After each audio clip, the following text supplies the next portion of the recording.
On a cold night in March 1883, a royal carriage slipped quietly out of London under cover of darkness. Inside sat a princess of the blood royal, granddaughter of King George III, first cousin to Queen Victoria herself. She was fleeing her creditors like a common thief. The Duchess of Teck was escaping to the continent with her husband and 4 children, running from debts so enormous they had become a national scandal. Her crime was not theft or treason. Princess Mary Adelaide of Cambridge had simply spent more money than existed in the entire British royal treasury. She had given away fortunes to the poor while drowning in her own debts. She had lived like an empress on an income that barely sustained a gentleman. She had refused to economize, refused to compromise, refused to live within her means. But this was only one chapter in an extraordinary life. Mary Adelaide would be called Fat Mary by a nation that adored her anyway. She would wait 33 years to find a husband, while her cousin the Queen despaired of her size. She would give birth to a daughter who would become Queen of England. She would pioneer royal charity work in an era when princesses did not visit slums. She would spend herself into bankruptcy twice and survive both times. She would die before seeing her daughter crowned, but her bloodline would rule Britain for generations. This is the story of a woman who refused to be invisible despite weighing 250 pounds in an era obsessed with tiny waists. A princess who loved the poor more than she loved solvency. A royal who understood that sometimes kindness matters more than propriety. A grandmother whose descendants still sit on the British throne today. From a childhood in Hanover to the glittering ballrooms of Victorian London, Mary Adelaide lived a life of contradictions and compassion. If you enjoy stories of royalty, resilience, and remarkable women, please subscribe to support me and my channel. You will not want to miss what comes next. Her story begins in a kingdom that no longer exists. Chapter 1. The Unwanted Princess. Mary Adelaide Wilhelmina Elizabeth was born on November 27, 1833, in the Kingdom of Hanover, now part of modern Germany. Her birth came as a complete surprise. Her mother, Princess Augusta of Hesse-Kassel, was 43 years old. Her father, Prince Adolphus, Duke of Cambridge, was 59. Their last child had been born 14 years earlier. The family had assumed there would be no more children, yet here was Mary Adelaide, arriving late and unexpected into a world that had not prepared for her. She was christened 6 weeks later, on January 9, 1834, at Cambridge House in Hanover. Only one of her godparents bothered to attend. Her elderly aunt, Princess Elizabeth, Landgravine of Hesse-Homburg, stood proxy for all the others. King William IV and Queen Adelaide sent their regrets. So did Princess Mary, Duchess of Gloucester. The baby was named for all of them anyway. Her father was the 7th son and 10th child of King George III and Queen Charlotte. In the brutal mathematics of royal succession, 7th sons do not inherit thrones. They are sent abroad to represent the crown in places no one else wants to go. Adolphus had been dispatched to Hanover in 1816 to serve as viceroy on behalf of his brothers. Hanover was not England. The official residence was comfortable, but hardly magnificent. The income was respectable, but not lavish. The social life revolved around minor German nobility and visiting English officials. For Mary Adelaide's elder siblings, George, born in 1819, and Augusta, born in 1822, this was the only world they had ever known. Mary Adelaide's earliest years were spent in this German kingdom, learning to speak both English and German, eating German food, and playing in German gardens. Her father was viceroy first for King George IV, then for King William IV. The position came with a salary of £27,000 annually, a fortune by ordinary standards. For a duke with a household to maintain and royal obligations to fulfill, it was adequate but required careful management. No one taught young Mary Adelaide about careful management. She learned instead that she was a princess, that servants existed to serve her, that she deserved beautiful things, that saying no to herself was unnecessary. These lessons would define her life. In 1837, everything changed. King William IV died on June 20th. His 18-year-old niece, Princess Alexandrina Victoria of Kent, became Queen of the United Kingdom. Mary Adelaide was not yet 4 years old, but she understood the excitement. Her cousin Victoria was now queen. The family would return to England. Surely this meant wonderful things. It did not. Under Salic law, which prevented women from inheriting, Victoria could not also become Queen of Hanover. That crown passed to the next eligible male heir, her uncle Ernest Augustus, Duke of Cumberland. The personal union between the British and Hanoverian crowns, which had existed since 1714, was dissolved. The Duke of Cambridge was no longer needed as viceroy. His job had disappeared overnight. Adolphus, Augusta, and their 3 children packed their belongings and sailed for England. They moved into Cambridge Cottage at Kew, part of the royal residences made available by the new queen. The house was comfortable but modest. The household staff was small. The income from Adolphus's various pensions and allowances was sufficient for a quiet life in the country. It was not sufficient for maintaining a position at court. Mary Adelaide was 7 years old when she was assigned a governess named Miss Draper. The lessons began in earnest. She studied history, geography, languages, music, and drawing. She learned to read and write in both English and German. She learned what was expected of a princess in Queen Victoria's England. One thing she learned disturbed her deeply. During a history lesson about King Henry VIII, she asked her governess a theological question. Can it be possible that when I go to heaven, I shall meet that murderer, Henry VIII? Never. I can't believe it. Such a bad character. The idea that heaven might contain people she considered unworthy troubled her moral sensibilities. Throughout her life, Mary Adelaide would exhibit strong opinions about right and wrong.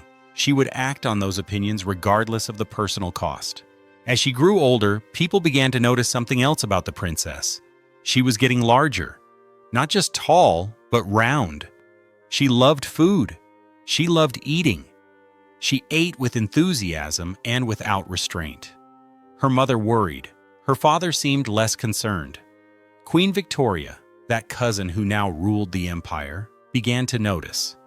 In 1840, Victoria married her cousin Prince Albert. Mary Adelaide, age 7, attended the wedding. Contemporary accounts mention that people noticed the young princess was somewhat large for her age. This was the beginning of a problem that would shape her entire life. By her teenage years, Mary Adelaide weighed substantially more than other girls her age. Victorian medicine had no sophisticated understanding of metabolism, genetics, or endocrinology. They simply saw a girl who ate too much and should eat less. They did not see a girl whose body seemed determined to retain every calorie she consumed. Queen Victoria, who was herself barely 5 feet tall and struggled with her weight after childbirth, wrote of her cousin with something approaching horror. Her size is fearful. It is really a misfortune. This was not said with compassion. This was judgment. In Victoria's world, self-control was a virtue, and Mary Adelaide's body was evidence of its absence. But Mary Adelaide was not defined by her weight alone. She was beautiful in the face, with luminous eyes and a radiant smile. She was intelligent and well-educated. She spoke multiple languages fluently. She played piano beautifully. She possessed a gift for conversation that made her popular in social situations. She was high-spirited and full of life. She was also, by the standards of her world, completely unmarriageable. Chapter 2. The Years of Waiting. In 1851, 17-year-old Mary Adelaide made her social debut at the official opening of the Great Exhibition. Prince Albert, Queen Victoria's husband, had organized this spectacular showcase of industry and culture from around the world. The Crystal Palace in Hyde Park housed over 100,000 exhibits. 6 million people would visit before it closed. Mary Adelaide attended the opening ceremonies in all her princess finery. She entered society at a difficult moment. She was a princess of the blood royal, granddaughter of a king, first cousin to the reigning monarch. Her rank was unquestionable, but she brought nothing else to a potential marriage. She had no dowry. Her father had no fortune to settle on her. Her only inheritance would be whatever the Duke of Cambridge could spare from his modest income. More damningly, she weighed approximately 250 pounds. In an era when the ideal woman had an 18-inch waist achieved through corseting and strategic starvation, Mary Adelaide was grotesque by fashionable standards. The nickname followed her everywhere: Fat Mary. The cruelty of that name cannot be overstated. It reduced her to the single characteristic that made her unsuitable. It erased her intelligence, her kindness, her vivacity, her royal blood. It declared that no matter what else she was first and always Fat Mary. Yet the British public loved her. They called her the People's Princess. She was warm where Queen Victoria was reserved. She was accessible where Victoria was remote. She smiled genuinely where Victoria looked severe. The ordinary people of Britain saw Mary Adelaide at public events and fell in love with her joy, her kindness, her refusal to be made small by a world that found her too large. Mary Adelaide and her mother, the Duchess of Cambridge, lived at Cambridge Cottage and maintained an active social life. They attended parties, gave receptions, went to the opera. They lived in a more genial and happy atmosphere than the formality of Buckingham Palace or Windsor Castle. They had less money, but more freedom. They entertained friends and enjoyed themselves. For the next 15 years, Mary Adelaide waited for a husband. It was not for lack of trying. In the summer of 1856, Prince Oscar of Sweden visited London. He was the second son of King Oscar I and would himself become King Oscar II in 1872. He called on Mary Adelaide several times. The families were hopeful. He did not propose. In 1857, Victor Emmanuel II, King of Sardinia, recently widowed, sent a proposal of marriage. Mary Adelaide was distressed at the prospect. "My heart is truly Protestant," she observed. The idea of marrying a Catholic king and potentially converting troubled her deeply. She declined. Other suitors were discussed and dismissed. German princes were suggested and found unsuitable. The problem was always the same. Mary Adelaide would only marry someone of royal blood. Her rank required it. But she would not leave Britain. She would not marry anyone who would force her to live abroad. She wanted to stay in England, near her mother, near the life she knew. At 25 years old, she confessed to her brother George, gloomy dreams of an old maidish future coupled with a homely and dreary position. She was resigning herself to permanent spinsterhood. No suitable husband existed who would meet all requirements. She was too fat, too poor, too particular, and too unlucky. Her mother watched with growing despair. The Duchess of Cambridge had given birth to Mary Adelaide at 43, unexpected and unbidden. Now her youngest child seemed destined to remain unmarried, dependent on family charity for the rest of her life. What would happen to Mary Adelaide when her parents died? How would she survive? Queen Victoria felt sorry for her cousin, but not sorry enough to provide substantial financial assistance. The Queen had her own expenses. She had 9 children to provide for. She had multiple households to maintain. She gave the Cambridge family apartments at Kensington Palace, which was generous, but she did not give them money. By 1865, Mary Adelaide was 32 years old. In Victorian England, this was ancient for an unmarried woman. She had attended countless balls, met countless eligible men, and received no proposals from anyone suitable. Her weight had not decreased. Her prospects had not improved. Her mother was aging. Her future looked bleak. Then Queen Victoria and her eldest son, Albert Edward, Prince of Wales, decided to intervene. They felt sorry for Mary Adelaide. They recognized her impossible situation. they set out to find her a husband. Not a brilliant match, not a wealthy match, just someone respectable, royal, and willing. In 1865, the Prince of Wales and his wife, Princess Alexandra, visited the Austrian court in Vienna. There, they met a young officer in the Austrian army who caught their attention. He was tall, handsome, charming, and desperately poor. His name was Prince Francis of Teck. Francis was the product of a morganatic marriage. His father, Duke Alexander of Württemberg, had once been heir to the throne of Württemberg. But Alexander had married for love, choosing Countess Claudine Rede, a Hungarian noblewoman of insufficient rank. The marriage was declared morganatic, meaning Alexander lost his succession rights, and his children could not use the Württemberg name or inherit royal privileges. Francis had been created Count von Hohenstein, later elevated to Prince of Teck. He had no fortune, no estates, and no prospects beyond his military salary, but he was of princely rank, technically eligible. And he was, according to contemporary accounts, the most handsome man at the Austrian court. The Prince of Wales invited Francis to Britain. The meeting with Mary Adelaide was arranged for March 7, 1866. 1 month later, on April 6th, Francis proposed to Mary Adelaide in Kew Gardens. She accepted immediately. Her family was overjoyed. Finally, after 33 years of waiting, Mary Adelaide would marry. That the groom was handsome and charming was a bonus. That he was poor and of dubious royal status hardly mattered. He was willing to marry Fat Mary, and that made him a prize beyond measure.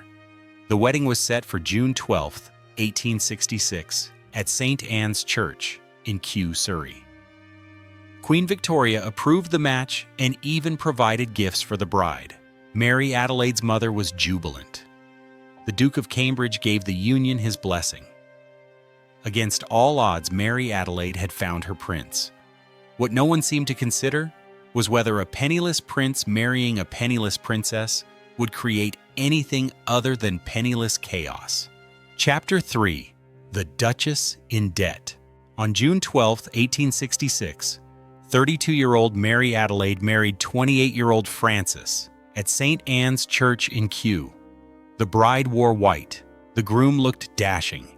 Queen Victoria attended and gave them her blessing, along with apartments at Kensington Palace and use of White Lodge in Richmond Park as a country residence.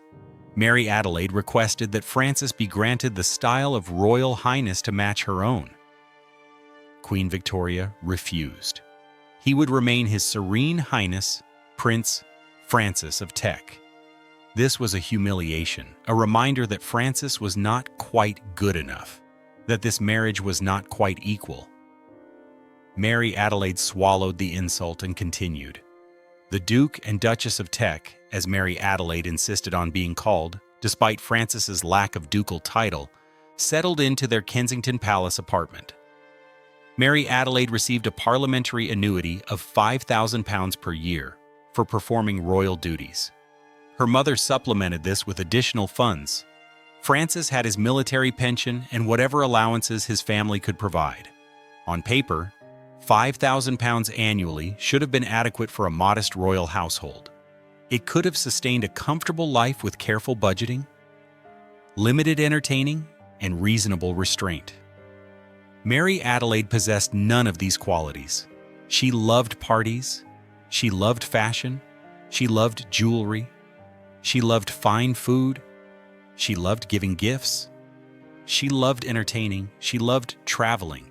Most of all, she loved giving money away to anyone who asked. Her generosity was legendary. It was also ruinous.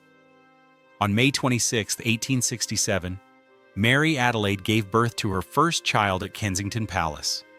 The baby was a girl, born in the same room and in the same bed where Queen Victoria had been born 48 years earlier.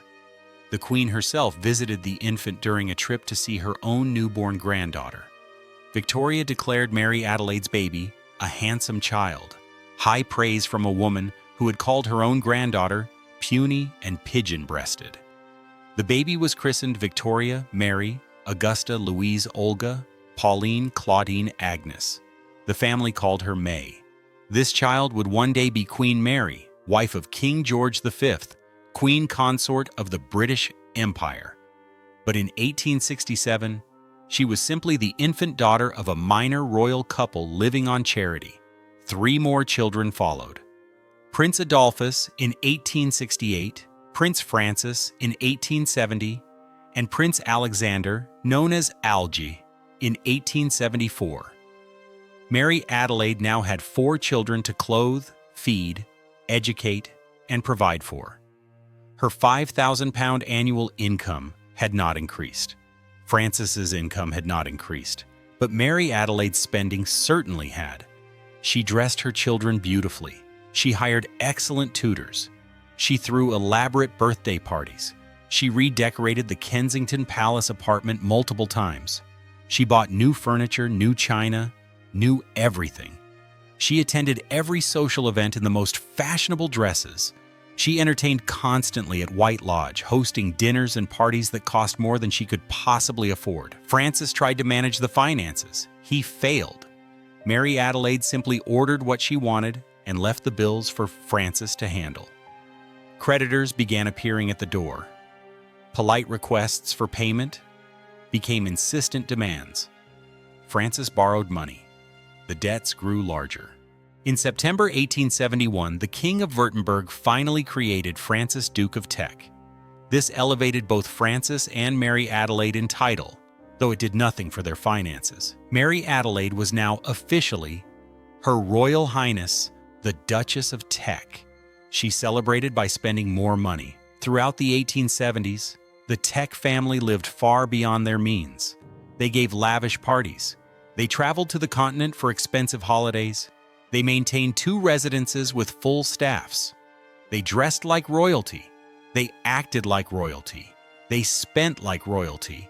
They were not royalty in the way that mattered. They had no fortune, no estates, no investments, just a parliamentary annuity that disappeared as quickly as it arrived.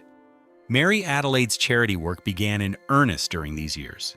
She had always been generous, but now she became systematically charitable. She served as patron to Dr. Barnardo's, the pioneering charity that cared for vulnerable children.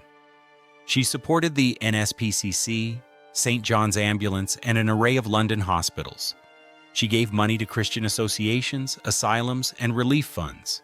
She gave away approximately 1/5 of her annual income to charity. This was extraordinary generosity. It was also financially insane.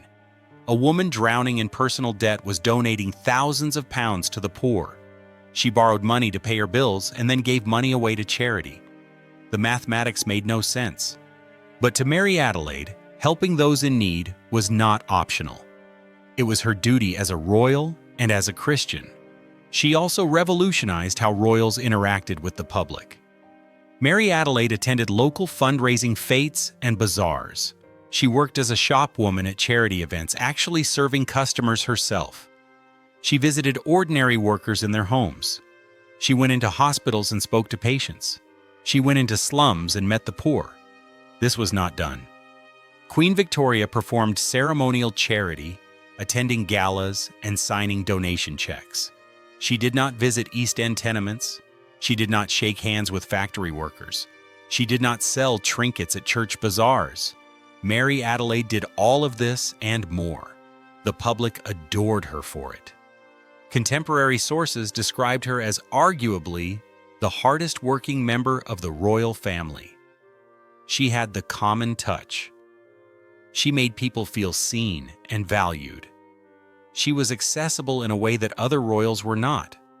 But accessibility did not pay debts. By 1880, the Teck family owed tens of thousands of pounds. Creditors were threatening legal action. Tradesmen refused to extend further credit. The situation was becoming a national scandal. A princess of the blood royal was being sued by her dressmaker. The granddaughter of King George III could not pay her grocer. Queen Victoria refused to help. She had warned Mary Adelaide repeatedly about overspending. She had refused previous requests for additional funds. She would not reward financial irresponsibility with a bailout. If the Techs could not live within their means, they would have to face the consequences. In 1883, those consequences arrived. The creditors would wait no longer. Legal proceedings were imminent. The Duke and Duchess of Teck faced public humiliation, potential bankruptcy, and complete social ruin. Mary Adelaide made a decision. They would leave England. They would live abroad, where life was cheaper and creditors could not reach them. They would take the children and disappear until the scandal died down and some solution could be found. On a night in March 1883, a royal carriage left London in darkness. Inside sat the Duke and Duchess of Teck and their 4 children. They were running away. A princess of England was fleeing like a common debtor. The exile had begun. Chapter 4. The Flight to Florence. The Techs did not call it exile. They called it an extended European tour. They told friends and family that the Duke's health required a warmer climate. They claimed the children would benefit from continental education. They insisted this was voluntary, temporary, and perfectly normal. No one believed them. Everyone knew the Techs were fleeing their creditors. The newspapers reported it with barely concealed glee. A princess who had preached charity while living in luxury was now running from her debts. The irony was delicious to those who enjoyed seeing the mighty humbled. The family traveled first to Germany, staying with Francis's relatives in Württemberg. They lived quietly, avoiding public appearances, trying to economize. Mary Adelaide hated it. She hated being away from England. She hated living on charity from Francis's family. She hated the whispers and the shame. They moved on to Austria, staying with more relatives, accepting hospitality wherever it was offered. Francis's morganatic background suddenly became useful. His various aristocratic connections across Europe provided temporary refuge. They were treated as guests rather than refugees. Initially, they traveled under the names Count and Countess von Hohenstein, Francis's original title before he became Duke of Teck. This was supposed to provide anonymity and reduce expenses. Mary Adelaide would have none of it. After a few weeks, she reverted to using her royal title. She was Her Royal Highness, the Duchess of Teck, and she would not pretend otherwise. This was not mere vanity. Mary Adelaide understood something fundamental about royal life. Title commanded respect, which commanded better service, which made life more bearable. Traveling as Count and Countess von Hohenstein meant staying in second-rate hotels and being treated as minor nobility. Traveling as the Duke and Duchess of Teck meant being received as royalty, with all the deference and privilege that entailed. By late 1883, the family settled in Florence, Italy. The city was beautiful, cultured, and relatively inexpensive. Other European aristocrats and wealthy British expatriates lived there, creating a social circle the Techs could enter. Most importantly, Italian creditors did not care about English debts. The Techs rented a villa and established a routine. The children continued their education. May, now 16, visited art galleries, churches, and museums. She improved her Italian and French. She studied Renaissance art and absorbed the culture of Florence. This education would serve her well when she eventually became queen. Her brothers were tutored in history, languages, and appropriate royal subjects. Adolphus, the eldest son, was being prepared for military service. Francis, known in the family as Frank, showed signs of being a gambler even as a teenager. Alger, the youngest, was still a child finding his way. Mary Adelaide tried to economize. She really did. She reduced the household staff, she entertained less lavishly, she bought fewer new clothes, but she could not stop giving to charity. Wherever she went, she found poor people who needed help. She gave them money she did not have. She could not help herself. Francis managed what finances they had with increasing desperation. The parliamentary annuity continued to arrive, though not in Florence. The money had to be forwarded through banking channels with fees extracted at every stage. What arrived was less than what was sent. And what arrived was never enough. They lived this way for 2 years. 2 years of exile from England, from their home, from the life they knew. 2 years of depending on the charity of relatives and the limited income they could access. 2 years of hoping the debts would somehow resolve themselves, that Queen Victoria would relent, that a miracle would occur.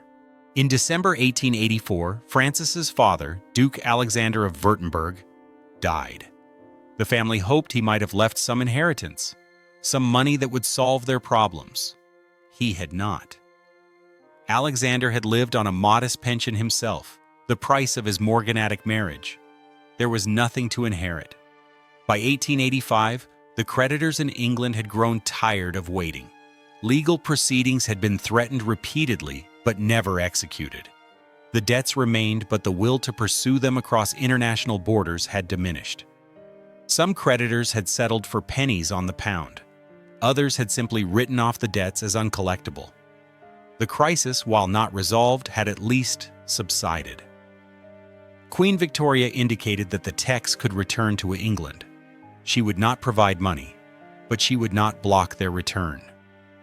The Kensington Palace apartment remained available. White Lodge in Richmond Park could still be used. They could come home. In late 1885, the Duke and Duchess of Teck and their 4 children returned to London. They had been gone for more than 2 years. They returned to the same financial situation they had left, but at least they were home. Mary Adelaide wasted no time resuming her public life. She had missed England desperately. She had missed her charity work, her public appearances, her connection to the British people. She threw herself back into royal duties with renewed energy. She also resumed spending money she did not have. The exile had taught her nothing about financial restraint. She seemed constitutionally incapable of living within her means. Francis accepted this with weary resignation. They would manage somehow. They always had. What Mary Adelaide did differently upon her return was intensify her charity work. She became the first royal patron of Dr. Barnardo's Children's Charity, founded in 1866 to care for vulnerable children and young people. The charity still exists today with a long history of royal patrons including Queen Alexandra, Queen Mary, Queen Elizabeth II, Diana, Princess of Wales, and Queen Camilla. Mary Adelaide worked tirelessly for the Needlework Guild, which recruited middle-class women to sew clothes for the poor. She visited hospitals regularly. She attended fundraising events constantly. She was everywhere, doing everything, helping everyone. She was beloved. In 1887, Queen Victoria celebrated her Golden Jubilee, 50 years on the throne. The celebrations included a grand procession through London. Mary Adelaide and Francis participated, riding in the royal procession as part of the extended royal family.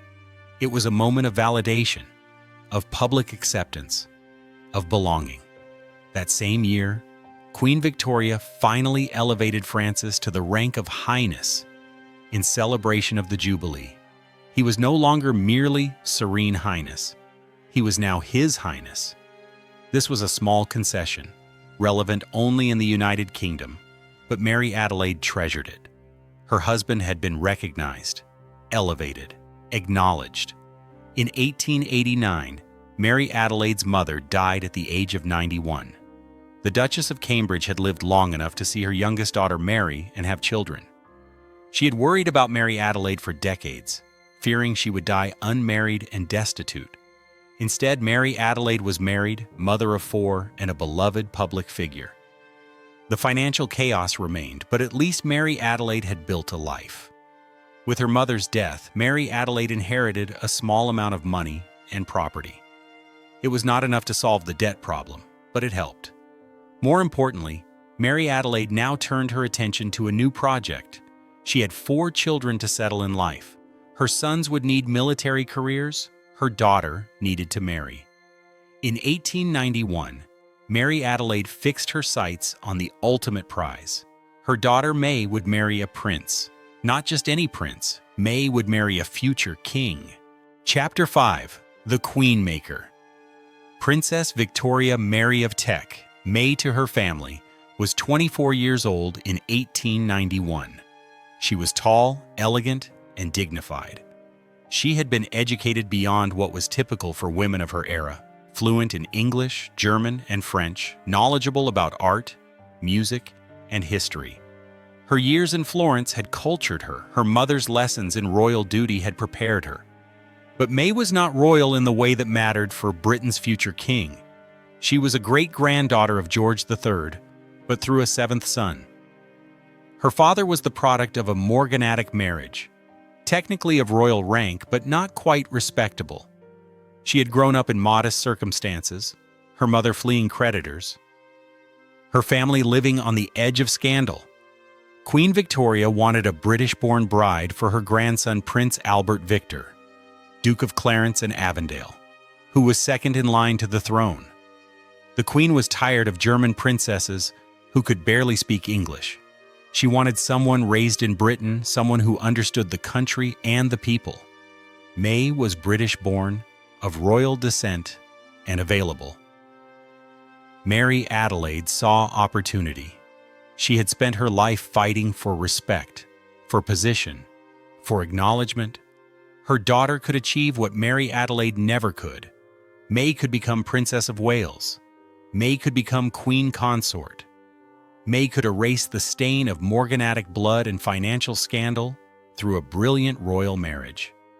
With Queen Victoria's approval, the courtship was arranged. Prince Albert Victor, known as Eddie, was 27 years old. He was tall, thin, and not particularly bright. Contemporary descriptions suggest he was lazy, unfocused, and possibly suffering from some developmental disability. But he was grandson of the Queen and son of the Prince of Wales. He would inherit the throne after his father.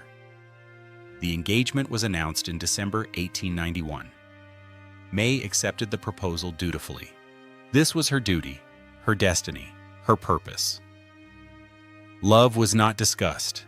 This was a royal match, arranged for dynastic purposes. May would do her duty as her mother had taught her. Mary Adelaide was triumphant. Her daughter was engaged to a future king. All the years of struggle, all the humiliation, all the financial chaos, none of it mattered now. May would be queen. The Tech family would be redeemed through May's marriage. Then, on January 14, 1892, Prince Albert Victor died suddenly at Sandringham House. He had contracted influenza during the pandemic that was sweeping Europe. The illness developed into pneumonia. Within days, he was dead. He was 28 years old. The nation mourned. The royal family was devastated. May was left without a fiancé 6 weeks after the engagement announcement. Mary Adelaide's dreams collapsed. The brilliant marriage that would have solved everything was gone, but Queen Victoria was fond of May. The young woman had conducted herself with dignity and grace throughout the brief engagement. She had proven herself suitable for the role of future queen. Victoria did not want to lose her. Victoria turned to her next grandson in line. Prince George, Duke of York, was Albert Victor's younger brother. He had been a naval officer living quietly, never expecting to be king. Now he was heir after his father. Now he needed a wife. The Queen suggested May. The Prince of Wales agreed. George himself needed persuading. He had loved his brother. The idea of marrying his brother's former fiancée felt strange, almost ghoulish. But duty was duty. The royal family needed stability. May was suitable, available, and willing. In May 1893, after a suitable period of mourning, George proposed to May during a walk at Sheen Lodge. She accepted. This engagement would not fail. George was healthy, responsible, and dedicated to his duty. He would not die of influenza. He would become king, and May would become queen. They married on July 6, 1893, at the Chapel Royal in St. James's Palace. Mary Adelaide watched her daughter marry the future King George V. The girl who had grown up fleeing creditors was marrying into the direct line of succession. The granddaughter of a morganatic marriage was becoming a future queen consort of the British Empire. Mary Adelaide had achieved her ultimate goal. she had placed her daughter on the path to the throne. Through May, the Teck family would be royal in truth, not just in title. Through May, Mary Adelaide's blood would flow through future monarchs. Through May, everything Mary Adelaide had endured was justified. For the next 4 years, Mary Adelaide watched her daughter navigate royal life. May gave birth to Edward in 1894, Albert in 1895, Mary in 1897. She was producing the next generation of monarchs. She was securing the succession. She was doing exactly what was required. Mary Adelaide continued her charity work with undiminished energy. She was now in her 60s, substantially overweight and showing signs of declining health. She suffered from breathing difficulties. She tired easily, but she would not slow down. She attended every charity event, every fundraiser, every public appearance she could manage. On October 27, 1897, Mary Adelaide underwent emergency surgery at White Lodge in Richmond Park. The specific procedure is not recorded in detail, but contemporary accounts suggest it was related to her weight and the strain on her organs. The surgery appeared successful initially. Then complications developed, infection perhaps, heart failure possibly. The details remain unclear. What is certain is that Princess Mary Adelaide of Cambridge, Duchess of Teck, died at White Lodge on October 27, 1897. She was 63 years old. She died before seeing her daughter become Princess of Wales in 1901 when Edward VII ascended the throne. She died before seeing May crowned Queen Consort in 1910 when George V became king. She died before meeting her grandson Edward VIII, the future abdicated king, born in 1894. She died before meeting her grandson George VI, the future king, who would lead Britain through World War II, born in 1895. But she died knowing her daughter would be queen. She died knowing her blood would carry forward through the royal line. She died knowing she had succeeded. Her funeral was held on November 3, 1897, at St. George's Chapel, Windsor. She was buried in the royal vault beneath the chapel, where so many of her royal relatives rested. The woman who had lived her entire life in financial chaos was laid to rest in the very heart of royal privilege. The people's princess, what Princess Mary Adelaide of Cambridge left behind was more than debts and charitable donations. She left a fundamentally different model of how royalty could interact with the public. Before Mary Adelaide, royal charity was distant and ceremonial. Royals donated money to approved causes and attended formal galas. They did not visit slums. They did not work at fundraising bazaars selling trinkets to ordinary people. They did not shake hands with factory workers or sit beside hospital patients. That was beneath their dignity. Mary Adelaide changed all of this. She made royal charity personal, hands-on, and genuine.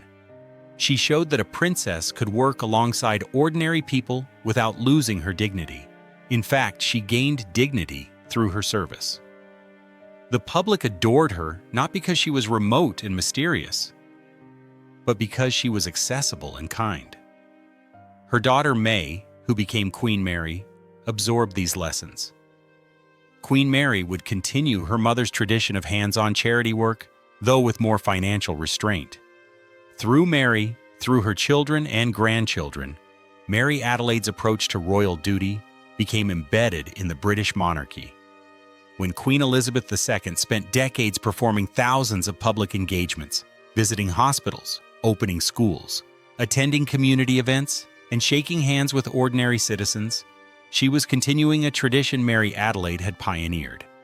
When Prince William and Catherine, Princess of Wales, work directly with charities and speak openly about mental health and social issues, they are walking a path Mary Adelaide first cleared. The financial irresponsibility cannot be excused. Mary Adelaide spent money she did not have, borrowed what she could not repay, and fled the country to avoid consequences. She lived far beyond her means while preaching the importance of charity. The hypocrisy was real, But so was the generosity. Mary Adelaide gave away 1/5 of her income to those who had far less than she did. She visited people whom other royals would never acknowledge. She worked tirelessly for charities that served the most vulnerable members of society. She genuinely cared about the poor, even when she herself was drowning in debt. The contradictions defined her. She was simultaneously selfish and selfless, financially reckless and deeply charitable, vain about her royal status and genuinely humble in her service. She was Fat Mary, mocked for her weight, and the people's princess, beloved for her kindness. She was both. Her legacy lives in the royal family she helped create. Her daughter Mary became queen consort to George V. Her granddaughter-in-law, Elizabeth Bowes-Lyon, became queen consort to George VI and later queen mother. Her great-granddaughter Elizabeth II ruled for 70 years. Her great-great-grandson Charles III currently sits on the throne. Her great-great-great-grandson William will one day be king. Every British monarch since George V has been a direct descendant of Princess Mary Adelaide of Cambridge.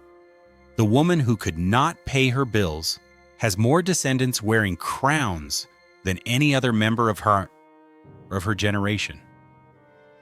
The princess whom Queen Victoria pitied for her size and her poverty became the ancestor of the Windsor dynasty. The houses she lived in tell their own story. Kensington Palace, where she raised her children, remains a working royal residence. White Lodge in Richmond Park, where she died, now houses the Royal Ballet School. The villa in Florence, where she spent her exile, is a private residence, unmarked by any plaque. The places she inhabited have moved on, transformed for new purposes, but they remain. Her charity work established institutions that still exist. Dr. Barnardo's continues to help vulnerable children across the UK. The National Society for the Prevention of Cruelty to Children protects children to this day. The London Hospital, which she supported, became part of the Royal London Hospital and continues providing care. The Needlework Guild she championed evolved with the times but continued its mission. When historians evaluate Mary Adelaide's life, they struggle with the contradictions. Was she a spendthrift princess who fled her creditors, or a pioneering charity worker who revolutionized royal service? Was she a woman who sacrificed financial stability to help others, or someone who simply could not control herself? Was she a tragic figure trapped by her weight in an unforgiving era, or a triumphant woman who refused to let her size define her worth?